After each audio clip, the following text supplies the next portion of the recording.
Assalamualaikum warahmatullahi wabarakatuh.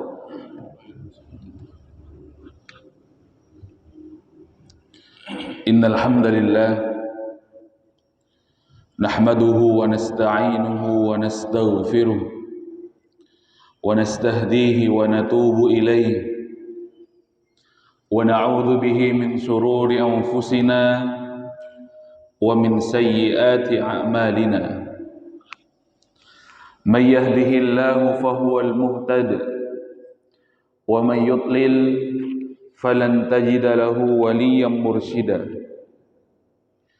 Asyhadu an la ilaha illallah wa asyhadu anna Muhammadan abduhu wa rasuluh la nabiyya wa la rasula ba'dah.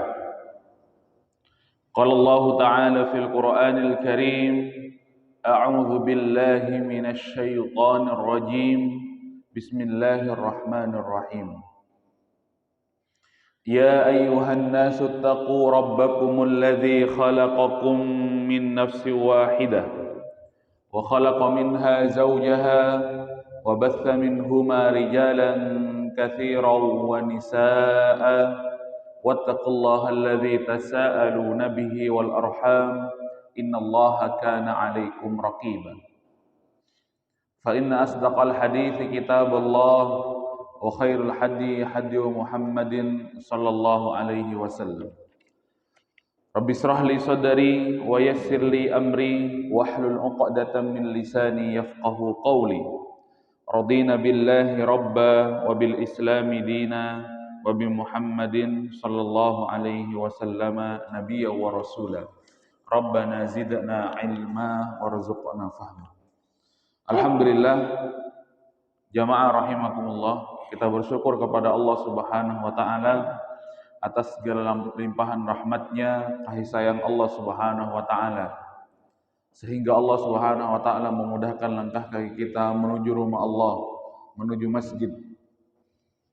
Allahumma barik li ummati fi bukuriha. Rasulullah sallallahu alaihi wasallam bermohon kepada Allah Subhanahu wa taala keberkahan bagi umatnya yang mengawali paginya dengan kebaikan. Salawat dan salam mari kita haturkan kepada junjungan kita Nabi Muhammad sallallahu alaihi wasallam, kepada keluarga beliau, kepada sahabat beliau, kepada para tabi'in, tabi'ut tabi'in dan orang-orang yang senantiasa mengikuti jejak langkah beliau hingga hari kiamat. Kita memohon kepada Allah mudah-mudahan dijadikan hamba yang mendapatkan syafaat Rasulullah sallallahu alaihi wasallam. Jamaah yang dirahmati Allah, mari kita lanjutkan majelis kita, Kitab Asy-Syama'il Al-Muhammadiyah. Hadis-hadis yang berisi tentang segala hal terkait dengan Rasulullah sallallahu alaihi wasallam. Di pertemuan yang lalu kita sampaikan tentang kaidah-kaidah makanan yang perlu kita perhatikan sehingga kita tidak salah memakan makanan, kita mengiranya makanan tersebut halal dan thayyib, ternyata setelah kita cek kembali ternyata makanan tersebut justru haram. Karena mana bata min haramin fannaru aula bihi.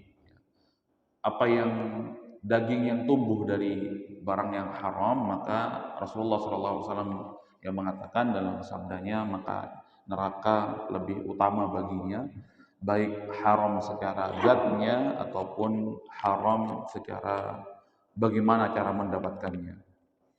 Jamaah yang dirahmati Allah, sekarang kita masuk ke dalam babu ma jaa fi idami Rasulillah sallallahu alaihi wasallam.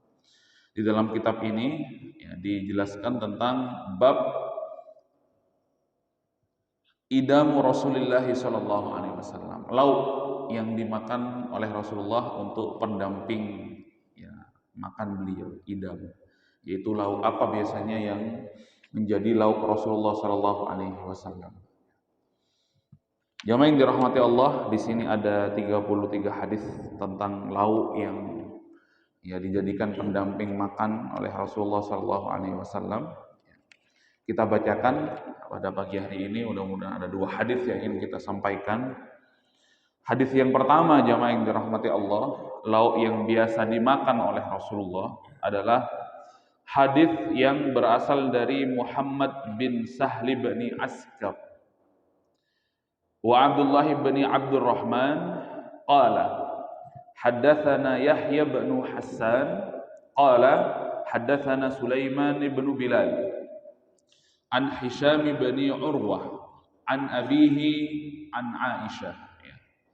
Jadi diriwayatkan oleh Ibunda Aisyah bahwasanya anna Rasulullah sallallahu alaihi wasallam qala, bahwasanya Rasulullah sallallahu alaihi wasallam bersabda, ni'mal idam al-khall.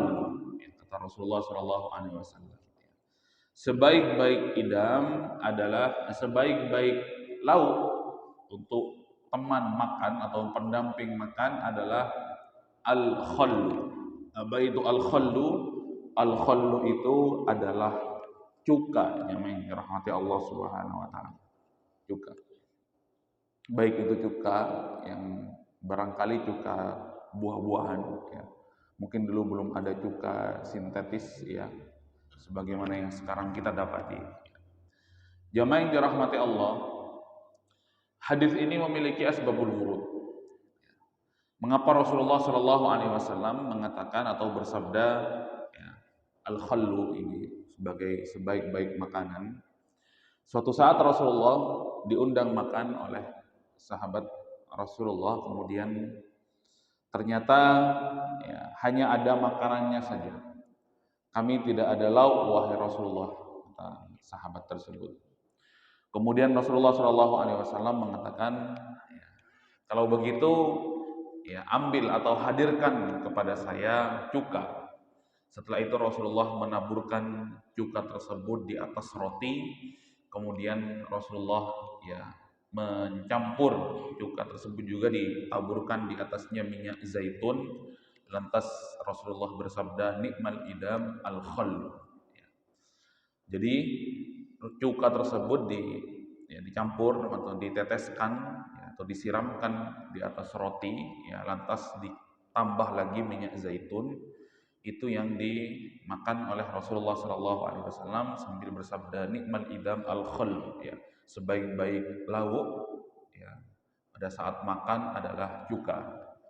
Kalau kita barangkali jamaah yang dirahmati Allah bukan dicampur dengan roti, barangkali kalau cuka ya bisa dicampur dengan bakso barangkali ya, atau dicampur dengan soto barangkali ya, atau yang lainnya. Jadi makan Rasulullah itu ada 3, cuka, roti, kemudian minyak zaitun. Jamaah rahimakumullah ya. Mari kita lihat ya, ada hikmah mengapa Rasulullah Shallallahu Alaihi Wasallam setelah diteliti oleh para ulama, salah satunya Al-Khattabi, apa kata beliau, cuka itu sengaja dipilih oleh Rasulullah Shallallahu Alaihi Wasallam untuk lauk ketika beliau makan, apalagi memang tidak ada makanan, karena cuka tersebut membantu ya pencernaan, yang dirahmati Allah Subhanahu Wa Taala, ya, membantu pencernaan ya untuk mencerna makanan yang dimakan tersebut. Mengapa? Karena Rasulullah Shallallahu Alaihi Wasallam bersabda di dalam hadis yang lain, al-maidatu baitud da. Ya. Rasulullah mengatakan lambung itu, perut itu adalah rumahnya penyakit. Ya. Maka butuh dibantu untuk mencerna secara baik, dan keberadaan cuka itu dengan zat asamnya kemudian mengandung ya panas dan dingin, meskipun kata para ya pakar kesehatan yang kami baca pada artikel-artikel kesehatan ya, dinginnya itu mampu ya membantu pencernaan sehingga makanan tersebut secara sempurna dicerna ya. Yang dirahmati Allah Subhanahu. Itu yang pertama, alasan mengapa Rasulullah Shallallahu Alaihi Wasallam ya mengatakan ataupun bersabda cuka adalah sebaik-baik ya lauk. Kemudian jamaah yang dirahmati Allah, yang kedua, memang secara khusus ya pujian terhadap cuka itu ya dengan segala kebaikannya. Kemudian jamaah yang dirahmati Allah, yang ketiga, alasan atau hikmah mengapa Rasulullah mengatakan cuka adalah sebaik-baik idam ataupun sebaik-baik lauk, karena memang cuka itu mudah didapatkan ya, kemudian murah ya, tidak mahal, sehingga semua kalangan bisa menikmatinya. Jamaah yang dirahmati Allah ya. Akhirnya setelah Rasulullah bersabda seperti itu, kata para sahabat, mulai saat ini kami juga suka ya cuka tersebut kami jadikan lauk wahai Rasulullah sebagaimana engkau. Itu jamaah yang dirahmati Allah tentang hadis yang pertama, apa yang biasa dimakan oleh Rasulullah ya sebagai lauk ketika beliau menyantap makanan. Hadis yang kedua, ya, hadis yang disampaikan oleh Qutaibah. Qala haddatsana Abul Ahwas, ya, dari Abul Ahwas an Simak bin Harbin, ya, dari Simak bin Harbin. Qala sami'tu an-Nu'man bin Bashir, saya mendengar Nu'man bin Bashir yaqulu alastum fi ta'amin wa syarabin masitum, ya, kata Nu'man bin Bashir itu pernah mengatakan kepada para sahabat ketika sahabat itu sedang makan-makan, kemudian Nu'man bin Bashir mengatakan, wahai para sahabat Nabi, ya, bukankah kalian itu bisa makan dan minum apa saja, makanan yang enak apa saja, bukankah kalian bisa memakannya? Lantas Nu'man bin Bashir ini melanjutkan sabdanya, laqad ra'aitu nabiyakum sallallahu alaihi wasallam wa ma yajidu minad daqali ma yamla'u batnahu, ya, gitu. Padahal aku melihat nabi kalian itu ya pernah makan gitu. Kemudian ya dari lapar, merasakan lapar, kemudian ya yang dimakan oleh beliau itu ya bukan kurma yang mahal, ya, adalah justru kurma yang jenisnya itu paling rendah. Jamaah yang dirahmati Allah, ya. Tidak sebagaimana ya jamaah Masjid Nur Muhammad biasanya kalau berbuka puasa kurmanya biasanya kurma yang premium barangkali, tapi justru Nu'man bin Bashir ini mendapati Rasulullah ya makan, itu pun yang dimakan adalah untuk mengisi perut beliau adalah kurma yang jenisnya rendah. Jemaah yang dirahmati Allah. Kalau di tanah air, kalau di Indonesia lagi marak biasanya kurma sukari, ya, kurma yang jenis premium, kurma yang mahal. Kemudian kalau di tanah Arab di sana dikatakan kurma raja karena itu biasa dikonsumsi oleh para ya penguasa, para raja, karena memang jenis kurmanya itu adalah kurma yang lembut, halus, kemudian seperti dicampur dengan gula dari saking manisnya, namanya kurma sukari, jamaah yang dirahmati Allah. Tetapi justru sebaliknya Nabi Muhammad itu dilihat oleh ya Nu'man bin Bashir itu makan kurma yang rendah, padahal adalah Rasulullah SAW. Jamaah yang dirahmati Allah, begitu. Jadi seolah Rasulullah itu adalah orang yang miskin, ya, begitu. Sampai makan adalah makan makanan yang kualitasnya kualitas yang paling rendah, paling murah, tidak justru memakan bagian yang mahal, ya, ataupun jenis kurma yang mahal. Jamaah yang dirahmati Allah, begitu. Sering kami sampaikan Rasulullah itu adalah orang yang kaya, tetapi Rasulullah Shallallahu Alaihi Wasallam memilih hidup ya sederhana, tidak memilih hidup yang mewah, ya. Jamaah yang dirahmati Allah Subhanahu Wa Taala. Pun itu juga ada alasannya. Kalau kita mau menengok tentang hadis-hadis Rasulullah, ya bahwasanya Rasulullah itu orang kaya, ya. Kenapa? Ya, Ahlus Suffah, ya, ulama-ulamanya para sahabat semisal Abu Hurairah, ya, Bilal bin Rabah, ya, ulama-ulamanya para sahabat itu banyak yang ditanggung oleh Rasulullah di Darus Suffah. Ya, makan minumnya Darus Suffah itu adalah ruangan yang di samping tempat imamnya Rasulullah itu ada ruangan namanya Darus Suffah. Di situ Abu Hurairah ketika masih muda, di situ ya sahabat-sahabat yang lain yang besarnya nanti menjadi ulama, Anas bin Malik dan lain sebagainya ditanggung oleh Rasulullah, banyak ya. Makannya ditanggung oleh Rasulullah. Mereka dikatakan Ahlus Suffah itu karena sering kelaparan di masjid malam hari, sulit untuk tidur karena kedinginan, makanya Ahlus Suffah. Ya, Ahlus Suffah, suf itu artinya adalah wall yang apa? Wall yang hangat yang bisa menghangatkan tubuh mereka karena pada saat itu kedinginan dan juga kelaparan. Ya, itu ditanggung oleh Rasulullah. Kemudian Rasulullah itu menjadi orang yang kaya, ya, sebenarnya adalah pribadi yang kaya. Rasulullah itu mendapatkan jatah ghanimah ya 5% dari apa yang didapatkan oleh para sahabat, ya, harta rampasan perang. Tetapi Rasulullah memilih hidup yang sederhana, contoh yang tadi ini ya, jamaah yang dirahmati Allah. Bahkan Rasulullah dalam sebuah hadis dikatakan Rasulullah itu memiliki 100 ekor kambing yang Rasulullah tidak mau kambing tersebut setiap harinya bertambah atau berkurang. Pokoknya maunya 100 terus. Kalau bertambah 101 maka satunya itu akan disembelih oleh Rasulullah SAW, kemudian mengundang sahabat untuk makan. Itu jamaah yang dirahmati Allah. Rasulullah juga sudah biasa berdagang, ya, berdagang paling sukses, ya. Jamaah yang dirahmati Allah, mengapa ternyata menjadi orang yang miskin itu, ya, itu ada hikmahnya. Menjadi orang yang miskin itu ada fadilahnya. Jadi tidak hanya orang kaya yang memiliki fadilah dan keutamaan, begitu. Ya, sebagaimana ya, Rasulullah mengatakan orang kaya dengan amalannya, orang kaya dengan hartanya bersedekah dan lain sebagainya. Ternyata orang yang miskin itu memiliki keutamaan juga disebutkan di dalam hadis Rasulullah Shallallahu Alaihi Wasallam. Apa kata Rasulullah? Ya ala ukhbirukum bi ahlil jannah, kata Rasulullah. Mau nggak kalian wahai sahabatku, saya kabari, saya beritahu siapakah penduduk surga itu? Kata Rasulullah, kullu dha'ifin mutadha'ifin. Ya, gitu. Orang yang penduduk surga itu adalah setiap mereka yang lemah, setiap mereka yang papa, setiap mereka yang miskin, kata Rasulullah, dha'if, ya, mutadha'ifin. Doa apa miskinnya itu sudah diverifikasi oleh masyarakat, iya itu adalah orang miskin. Lau aqsama 'alallahi la abarrah la abarrah. Seandainya mereka itu bersumpah atas nama Allah, pasti Allah akan ya mengabulkan sumpahnya. Sebaliknya kata Rasulullah, ala ukhbirukum bi ahlin nar. Ya, jemaah yang dirahmati Allah. Ala ukhbirukum bi ahlin nar. Maukah kalian aku kabari, aku beritahu siapakah penduduk neraka itu? Kullu mutullin jawadhin mustakbirin. Apa kata Rasulullah? Mereka itu adalah mereka yang sifatnya memiliki sifat keras kepala, ya. Mutullin, jawadhin, ya. Kikir, kata Rasulullah Shallallahu Alaihi Wasallam, dan gemar mengumpulkan harta lagi sombong, ya, yang dirahmati Allah.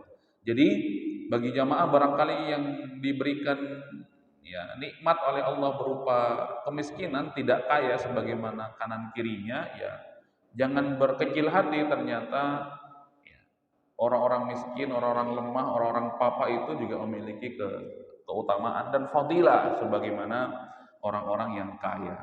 Yang kedua jamaah yang dirahmati Allah, ya, orang miskin itu kata Rasulullah dalam hadis Abu Hurairah itu mendahului orang-orang kaya masuk surga.